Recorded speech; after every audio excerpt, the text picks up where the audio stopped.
Please confirm. క్లియరా? ఎవరికైనా doubts ఉంటే అడగచ్చండి. క్లియర్? వాయిస్ వినపడుతుందా? Please confirm. వినపడుతుంది. Clear sir. Yeah, done. No doubts? No doubt sir. Okay guys, done. So next చూడండి, final problem, VAT. So VAT అంటే ఏంటి, వ్యాట్ని ఎందుకు యూజ్ చేస్తారు, వ్యాట్ వల్ల యూజెస్ ఏంటి, ఇది చాలా important. Okay, so almost before మన ఇండియాలో జిఎస్టీ రాకముందు ఇండియాలో వ్యాటే ఉన్నింది. బట్ ఒక ప్రాబ్లం ఎలా అనేసి ఇక్కడ మనం చెప్పుకోవడం జరుగుతుంది. ఇండియాలోకి వ్యాట్ ఎప్పుడు వచ్చింది, ఎవరైనా చెప్పగలరా? ఇండియాలోకి ఎప్పుడు వ్యాట్ వచ్చింది?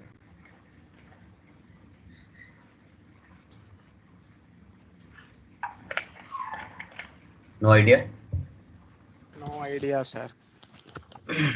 ఓకే, 1 ఏప్రిల్ 2005లో ఇండియాలోకి వ్యాట్ వచ్చింది. వ్యాట్ అంటే వాల్యూ యాడెడ్ ట్యాక్స్. వ్యాట్ ఉన్నప్పుడు మల్టిపుల్ ట్యాక్సెస్ ఎక్కువగా ఉన్నాయి. వ్యాట్ ఉన్నప్పుడు మల్టిపుల్ ట్యాక్సెస్ అనేది ఎక్కువగా ఉన్నాయి. అందుకోసం ఏం చేశారంటే, ఇండియా మొత్తం మీద ఏ ప్రోడక్ట్ ఎక్కడ కొనినా అమ్మినా కూడా సేమ్ సేమ్ పర్సంటేజ్ ఉండాలనేసి ఇండియాలోకి జిఎస్టీని తీసుకొచ్చారు 1 జూలై 2017. అప్పుడు వ్యాట్లో ఉన్నప్పుడు వితిన్ ద స్టేట్లో పర్చేజ్ చేస్తే ఇన్పుట్ వ్యాట్, పర్చేజ్ చేస్తే అవుట్పుట్, సేల్ చేస్తే అవుట్పుట్ వ్యాట్ పడేది. అవుట్పుట్ నుంచి ఇన్పుట్ తీయంగా రిమైనింగ్ గవర్నమెంట్ ట్యాక్స్కి పే చేసేవాళ్ళం. ఒకవేళ ఏరే రాష్ట్రం నుంచి పర్చేజ్ చేసినా, ఏరే రాష్ట్రానికి సేల్ చేసినా ఓకే, మనకు వచ్చేసి సిఎస్టీ ట్యాక్స్ పడేది, సెంట్రల్ సేల్స్ ట్యాక్స్. అలా ఏం లేకుండా ప్రజెంట్ మనకి ఏం చేశారంటే వ్యాట్ని పూర్తిగా ఇండియాలో తీసేశారు. కొన్ని దేశాల్లో వ్యాట్ ఉంది, అన్ని దేశాల్లో ఏం తీయలేదు. బట్ ఇండియాలో మొత్తం వరల్డ్ వైడ్ చూసుకుంటే 120 కంట్రీలో జిఎస్టీ ఉంది, రిమైనింగ్ కంట్రీస్లలో వ్యాటే ఉంటుంది. అప్పుడు వ్యాట్ ఉన్నప్పుడు 5%, 12.5%, 14.5% అలా ఉండేది. ఓకే, ఇప్పుడు అలా లేకుండా టోటల్గా మనకి జిఎస్టీని తీసుకొచ్చారు. ఏ ఐటమ్ ఎక్కడ కొనినా అమ్మినా ఇండియా మొత్తం మీద ఒక 5 స్లాబ్స్ ఇచ్చారు. ఆ 5 స్లాబ్స్లోనే ఉంటుంది. 0%, తర్వాత మనకి 5%, 12%, 18, 28 ప్రజెంట్ జిఎస్టీలో ఉండేది. ఓకే, సో ఈ ప్రాబ్లం ఒకటి ఎలా ఉండేది అనేది ఒక ప్రాబ్లం పెట్టినాను. బట్ ఇది ఇండియాలో లేదు, బట్ మనకు తెలియాలి కాబట్టి ఇది పెట్టడం జరుగుతుంది. ఓకే, చూడండి టాలీ కనబడుతుందమ్మా? కన్ఫర్మ్ చేయండి. Create company, Andhra traders. Tally కనబడుతుందా? Please confirm. కనబడుతుంది sir. Andhra Pradesh, control A, save. Maintain accounts first option yes పెట్టండి, బిల్ వైజ్ నో పెట్టండి. Maintain inventory yes, integrate accounts with inventory yes, ఈ 2 ఎస్ పెట్టండి. ఇంకా GST no need, escape, no ఇచ్చేయండి. ఇక్కడ enable value added tax ఇది వేసి పెట్టండి. తర్వాత టిన్ నెంబర్, వ్యాట్లో ఉన్నప్పుడు ట్యాక్స్ ఐడెంటిఫికేషన్ నెంబర్ అనేది ఒకటి ఇచ్చేవాళ్ళు, అది మన కంపెనీకి సంబంధించితే ఇక్కడ ఇస్తాం. ఓకే, ప్రజెంట్ లేదు కాబట్టి అవసరం లేదు. Remaining no. తర్వాత క్రియేట్ లెడ్జర్స్. ఈ ప్రాబ్లంలో లెడ్జర్స్ ఏమున్నాయో క్రియేట్ చేయండి. Capital account, control A. Next purchase accounts. ఎప్పుడైతే F11లో మీరు వ్యాట్ అనే ఆప్షన్ ఎస్ పెడతారో ఆ ఆప్షన్ మీరు ఎస్ పెట్టుకోవాలి. ఇక్కడ set and alter VAT details yes ఇవ్వండి. ఎస్ ఇచ్చిన తర్వాత ఇక్కడ ఇన్పుట్ వ్యాట్ 5% తీసుకోండి. యాక్సెప్టర్ను save. Next Kavya solutions, sundry creditors. ఇక్కడ కూడా ఈ ఆప్షన్ వేసి పెట్టామంటే ఇక్కడ వీళ్ళకి కూడా మనకు వ్యాట్ నెంబర్ అని ఉండేది, ఇక్కడ ఇచ్చేవాళ్ళం వాళ్ళకు ఉండదు. నెక్స్ట్ సేల్స్ అకౌంట్స్, ఇక్కడ 5% ఇవ్వాలి.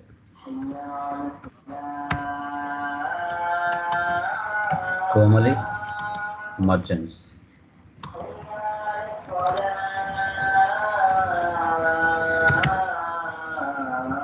సన్రీ డెప్టర్స్,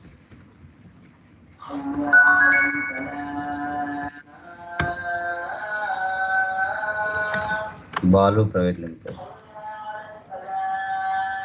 సన్రీ క్రెడిటర్స్,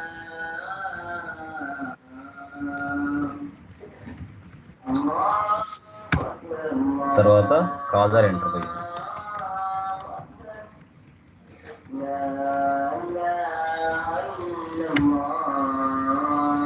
సన్రీ డెప్టర్స్. ఇక్కడ వ్యాట్ నెంబర్స్ ఉండేటి, ఆ వ్యాట్ నెంబర్స్ ఇక్కడ ఇచ్చేవాళ్ళు. తర్వాత input VAT,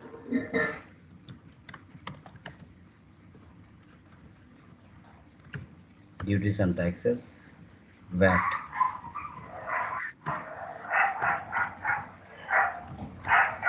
output VAT 5%, duties and taxes, VAT. ఇలా లెడ్జెస్ అన్ని మనం క్రియేషన్ చేసుకోవాలి. ఎస్కేప్ ఇవ్వండి. Units, NOS, numbers, escape, stock item. ఇక్కడ వచ్చేసి హెచ్పి ల్యాప్టాప్, నెంబర్స్, తర్వాత లెనోవో ల్యాప్టాప్,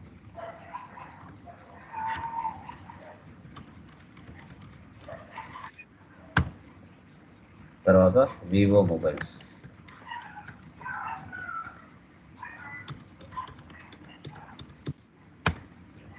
తర్వాత ఓపో మొబైల్స్,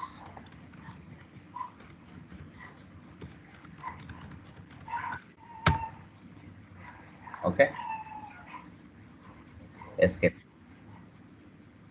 ఎస్కేప్ పర్చేస్లోకి వెళ్దాం. First the receipt, capital, amount ఎంత 35 lakhs, క్యాష్. నెక్స్ట్ పర్చేజ్, ఇక్కడ వచ్చేసి Kavya solutions,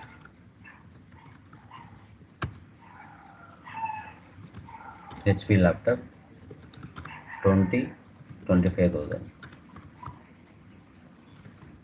Lenovo laptop 23,000. So 8,45,000కి పర్చేజ్ చేసాం. దాని కింద ఇన్పుట్ వ్యాట్ ఇవ్వాలి, 42,250 రూపీస్ ట్యాక్స్ పడింది. Next sales, Komali merchants. So ఇక్కడ వచ్చేసి హెచ్పి ల్యాప్టాప్ 30,000, లెనోవో ల్యాప్టాప్ 26,000, 8,78,000కి సేల్ చేసాము. దాని కింద ట్యాక్స్ ఇవ్వాలి, అవుట్పుట్ వ్యాట్ 43,900 ట్యాక్స్ పడింది. తర్వాత purchases, Balu private limited,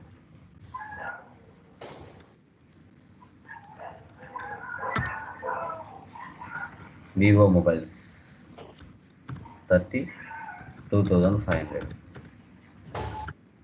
Oppo mobiles 3,500.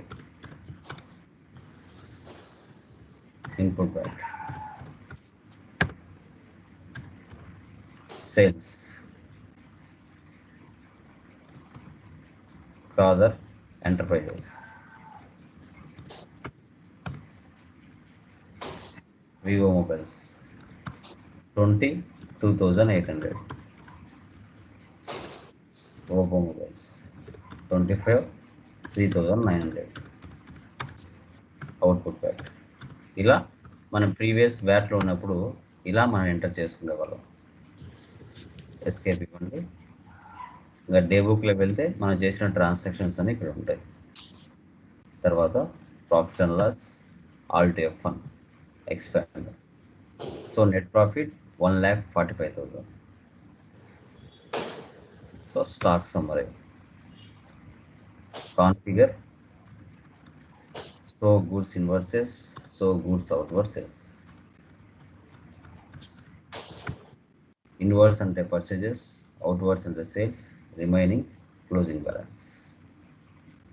Escape. Dash బోర్డ్లోకి వెళ్తే మనకి రిపోర్ట్స్ కామన్గా చూపిస్తాయి. Current assets, current liabilities, gross profit, net profit, sales accounts, purchase accounts, inventory details.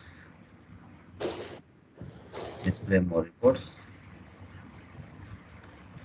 Account books, payment register ఏం లేవు, sales register, purchase register,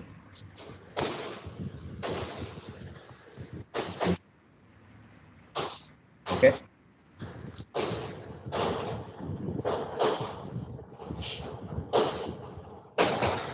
balance sheet, Alt F1. So యాక్చువల్గా reports వచ్చేసి మనకి డిస్ప్లే మోర్ రిపోర్ట్స్, వ్యాట్ రిపోర్ట్స్లో చూస్తాం. Present ఇండియాలో VAT లేదు కాబట్టి ఇక్కడ మనకి షో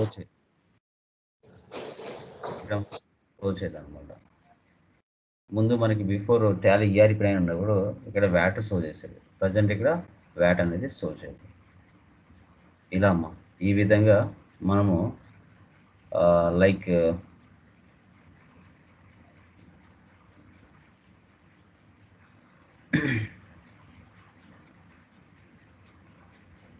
ఓకే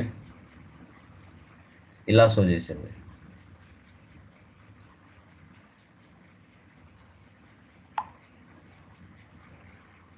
సో ఏమైనా డౌట్స్ ఉన్నాయా వ్యాట్లో? క్లియర్? అర్థమైందా వ్యాట్ ఎలా చేయాలో? ఏమైనా డౌట్స్ ఉన్నాయా వ్యాట్లో? అర్థమైంది సార్. ఇండియాలో అయితే లేదు, బట్ ఎలా ఉండేది అనేది ఒక ప్రాబ్లం ఇక్కడ మనం పెట్టడం జరిగింది. క్లియర్? సో ఇవి జనరల్ ప్రాబ్లమ్స్, అంటే వితౌట్ GSTతో మనం డిస్కస్ చేసిన ప్రాబ్లమ్స్ ఇవన్నీ కూడా. Okay done. టెక్నికల్ పాయింట్స్ ఎంతవరకు డిస్కస్ చేసాం? టెక్నికల్ పాయింట్స్ ఏమేమి చెప్పాం?